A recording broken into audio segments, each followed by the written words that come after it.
আন্তর্জাতিক ষড়যন্ত্রের সঙ্গে যুক্ত হয়ে ক্ষমতায় টিকে থাকতে দেশের সার্বভৌমত্বকে দুর্বল করছে সরকার। এ অভিযোগ করেছেন বিএনপির সিনিয়র যুগ্ম মহাসচিব রুহুল কবির রিজভী। দুপুরে রাজধানীর উত্তরায় ঢাকা 18 আসনের 7টি থানায় কারা নির্যাতিত নেতাকর্মীদের ঈদ পুনর্মিলনীতে একথা বলেন তিনি। বিভিন্ন প্রকল্পের নামে টাকা লুটপাট করে জনগণকে অনাহারে ক্ষুধার্ত রেখে জনগণের বন্ধু হওয়া যায় না বলেও মন্তব্য করেন রিজভী।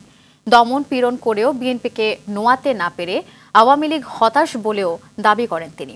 ভারতের সহায়তায় গণতন্ত্রকামী জনগণকে বন্দী করে রাখা হয়েছে বলেও অভিযোগ করেন রিজভী।